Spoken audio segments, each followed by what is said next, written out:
nocivo. Nosotros vivimos en una ciudad pequeña, tenemos una buena cantidad de espacios donde podemos caminar y donde podemos respirar con cierto nivel de confianza. Pero tenemos que aprenderlo y tenemos que hacerlo de la forma adecuada. La temperancia no es solamente no comer, es también el regular el tiempo de trabajo, es los hábitos que yo tengo en mi propia vida.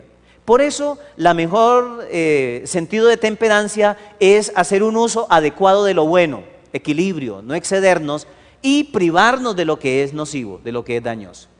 A veces, en lo que tiene que ver con la temperancia, nos volvemos extremistas y entonces caemos en el otro extremo de la línea. El punto de equilibrio es una esencia de la temperancia. El descanso, posiblemente algunos duermen más de 8 horas. Tal vez algunos estudiantes madrugan y después de que llegan del colegio duermen 2, 3 horas más, algunos hasta 5. Bueno, el descanso por lo menos 8 horas es lo que nos recomiendan, aunque cuando pasamos de los 40 a 50 años dicen que ya dormimos menos. Yo no sé si sea que ya no se necesita, pero por lo general después de los 50 años se suele dormir alrededor entre 4 a 6 horas. Es lo que muestran las encuestas. Pero podríamos aprovechar mejor la capacidad que el cuerpo tiene para recuperar sus energías, recargar sus neuronas, si el descanso lo hacemos en las primeras horas de la noche. Así que los que les gusta trasnochar, acostarse a las 12, 1 de la mañana y levantarse a las 10, sí pueden descansar, pero su cuerpo no se recupera completamente. Así que sería bueno dormir en las primeras horas, ojalá pudiésemos acostarnos 9 de la noche. Por eso los mejores índices de salud están en el campo. En el campo las personas se acuestan a las 6 o 7 de la tarde, anocheciendo, y se levantan 4 o 5 de la mañana. Y tal vez de alguna forma no está el televisor y ya no, los doctores nos hablaron un poco del problema, ¿cierto? Porque hasta que no termina la última novela no nos vamos a dormir. Pero fuera del tiempo también está la salud de por medio. Una dieta adecuada, lo que tiene que ver con, de pronto algunos de ustedes consumen carne en las 3 comidas, tienen que sacarla paulatinamente de su dieta. Ojalá pudiésemos empezar a colocar frutas, verduras, de tal forma que fuese desapareciendo el hábito y le pudiésemos dar a nuestro cuerpo lo más saludable, lo más adecuado para nuestra vida.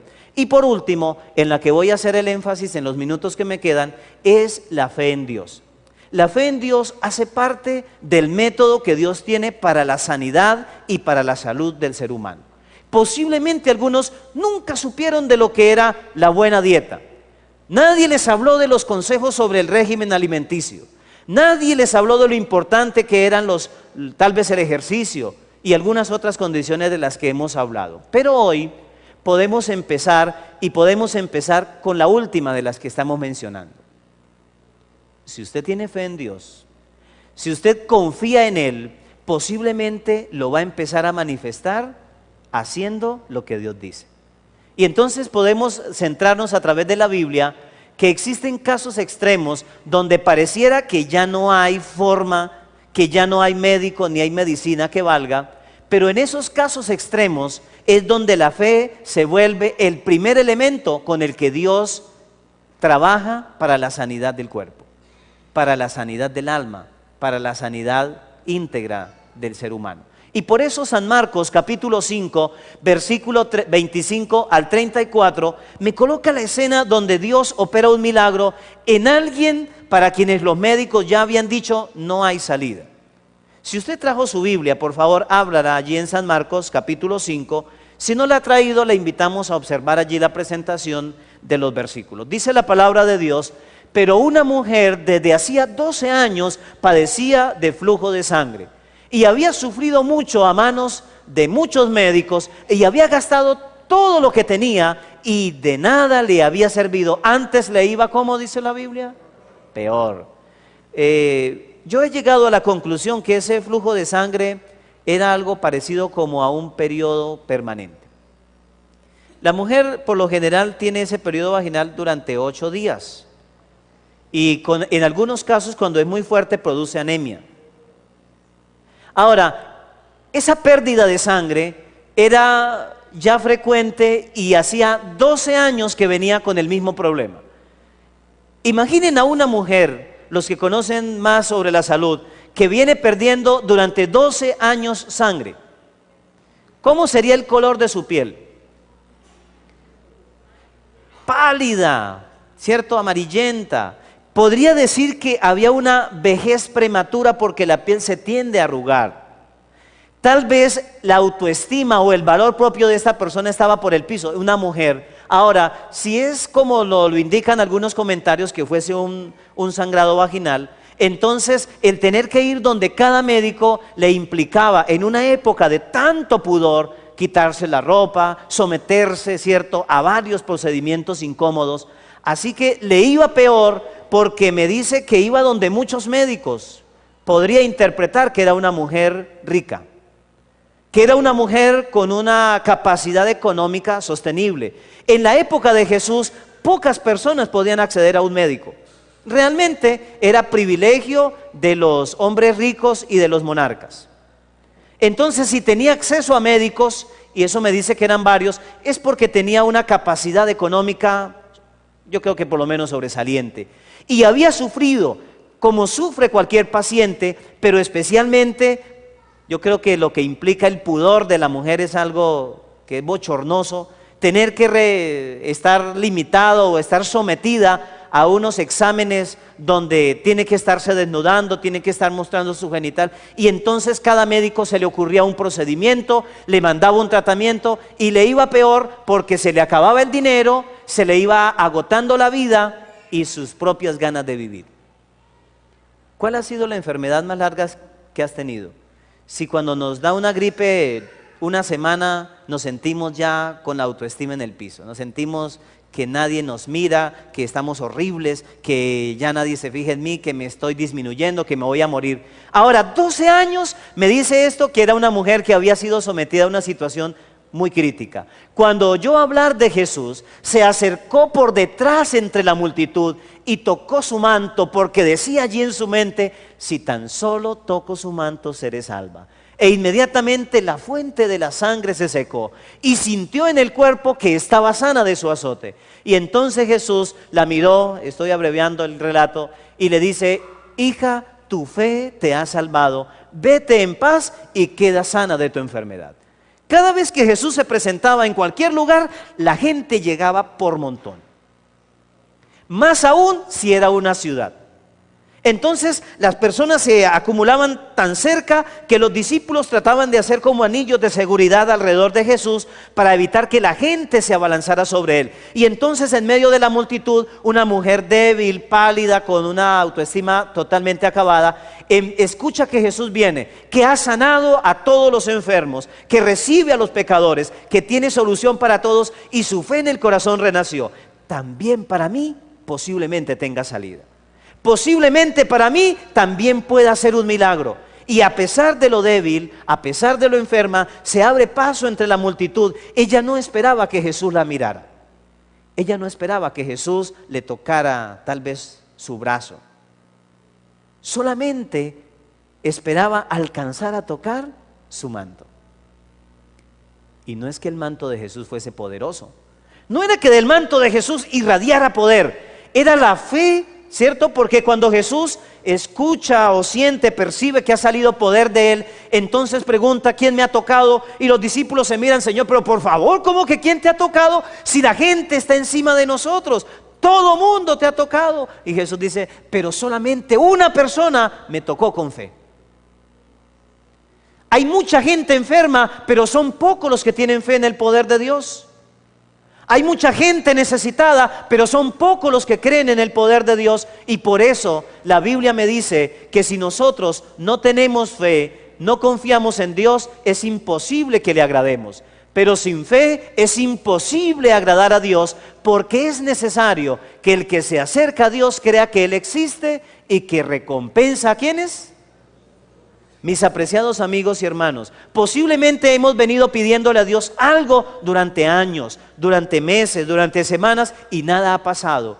¿No creen ustedes que puede ser falta de fe?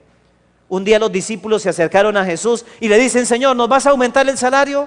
No, mentira. Ellos se acercan ante Jesús y le dicen, Señor, aumentanos la fe. Porque ellos reconocían que si podían creer en Dios, todo les era posible. Mis apreciados amigos y hermanos, hoy una de nuestras mayores falencias es nuestra falta de fe en el poder de Dios. Necesitamos creer más en Dios. El poder de Dios sigue siendo el mismo, pero no es la misma fe tal vez la que hay en nosotros. ¿Les gustaría pedirle a Dios que les aumente la fe? Que les ayude a creer, porque sin fe es imposible agradar a Dios. Y si tal vez, sin importar cuál sea la lucha o el problema, entonces entendemos que la fe es lo que más requerimos hoy para que Dios opere los milagros. Tal vez hoy podríamos venir de rodillas delante de Dios. Podríamos pagar grandes penitencias, podríamos hacer grandes donaciones, pero si no tenemos fe, es imposible que agrademos a Dios. Y si nosotros queremos agradarle, queremos recibir bendiciones, queremos tener sanidad, sea del cuerpo, del alma, del espíritu, esa es solamente la respuesta a un corazón, a una vida llena de fe. Por eso quisiera en esta noche decirles lo que San Lucas 1:37, un texto muy corto, pero muy poderoso. En las palabras que el ángel le declara allí a María cuando pregunta, ¿y cómo va a ser eso? Hablando de quedar en embarazo sin que pudiese estar con un hombre. Y entonces el ángel le dice, es que eso no es difícil para Dios. Para Dios todo es fácil. Si creó el mundo solamente con su palabra. Es increíble que nosotros ahora le pidamos a Dios evidencias cuando Dios ha demostrado que todo, aún de la nada, puede hacer las cosas. En esta noche, entonces, Señor, si nada es imposible para ti, ayúdame a creer en ti. Ayúdame a confiar en tu palabra. Y por eso la Biblia me dice en Romanos que para poder tener más fe se necesita oír la palabra de Dios. Y yo estoy seguro que hoy que hemos abierto la palabra de Dios y hemos visto estos milagros, nuestra fe está creciendo. Amén. Nuestra fe crece al oír la palabra de Dios. Y por eso yo quisiera terminar en esta noche invitando aquí a alguien que, aunque podría contar muchas experiencias que he visto, aquí hay la experiencia de alguien que de una forma categórica puede decirnos ¿qué hace Dios cuando de repente las puertas se cierran? ¿Cómo es que Dios obra un milagro cuando de repente el médico, la ciencia dice no hay salida? Voy a invitar al doctor Nelson Iván. Él nos va a contar lo que Dios ha hecho en su vida.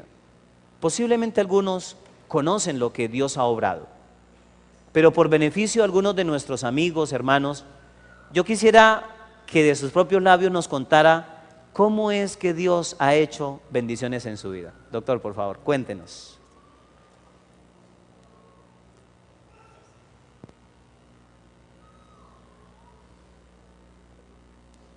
Buenas noches, nuevamente una cordial bienvenida.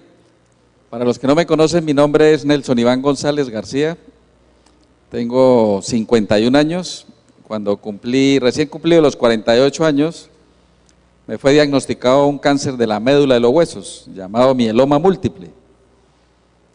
Yo no sentía mayores dolores sino molestia leve en una cadera y a través de una radiografía se me diagnosticó la enfermedad. Los primeros 30 segundos, porque yo soy un médico que está involucrado con el diagnóstico del cáncer de los huesos. Entonces, cuando yo veo mi radiografía, de una vez también yo me diagnostiqué dentro del carácter humano 3 meses de vida, que fue lo que también me diagnosticaron los colegas oncólogos. Los primeros 30 segundos que al observar la radiografía, vino lo que dice, entré en sumo angustia, tristeza, porque pasa la viuda, pasan los huérfanos y se ve uno en el sepelio, así en 30 segundos. De tal manera que sentí mareo, casi me caigo, me tocó agarrarme de la mesa de la doctora que me estaba mostrando los exámenes. Pero el primer milagro que el Señor obró en Nelson Iván fue que me quitó el miedo.